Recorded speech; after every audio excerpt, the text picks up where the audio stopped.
The second R of SQ4R is recite. For the recite step, you pause after reading a chunk of text and tell yourself what you've just read. You had been looking for answers to your questions, for information to help you address your purposes for reading. Now you stop reading to state what you have learned for your purposes. Plus, you can tell yourself anything else you learned along the way. The recite step goes beyond thinking to yourself, "Yes, I've got it." No. In the recite step, you are proving to yourself that you have indeed got it. How is this done? Reciting can take several forms. The first is the easiest, but less useful over the long term. Pause from reading, look up, and recite by telling yourself in your mind what you have just learned. Think it. A second way is also easy, but better.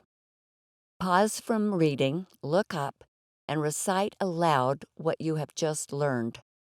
Say it. Doing this is better because you are not only thinking it, you are also pronouncing it and hearing it. You are giving your memory sensory enhancement. A third way is a bit more time-consuming, but can be done faster than you might realize. Pause from reading and write what you have learned. Write it. This need not be laborious at all. It can just be words and phrases to trigger your memory later. Doing this is better than the other two because you are not only thinking it, you are using your arms and hands to make the words. More sensory enhancement. And best of all, you are capturing your learning for later review.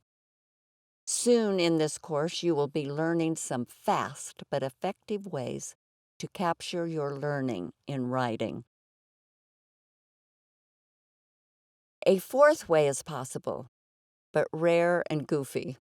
It is also very powerful for memory. This fun recite method is not as quick and certainly not as convenient or as sedate as the others. Use movement. Pause from reading and use several of your senses and even your whole body to translate the meaning into another medium. Act it, draw it, sing it, make a rap of it, shout it, pantomime it. Imagine a movie of it, pretend giving a silly lecture of it to an entranced 7-year-old. Dance it, laugh it, cry it, or any other sensory and imaginative way. You will rarely do this method of reciting, but if you do, you will not forget the information. It is cemented by sensory interaction with the concepts: auditory, kinesthetic, visual, emotional, fun, stepping out of your comfort zone, etc. P.S. Don't try this fourth step in the library. On the other hand, you can imagine doing any of these instead of really doing them and still reap some of the benefits for long-term learning. Whichever way you choose to recite, the essential aspect is to confirm to yourself that you have in fact learned the information you needed from that chunk of text. If you cannot recite it, go back to the text and reread to remind you of the important things you need to learn. Then recite it again until you feel you know the important parts.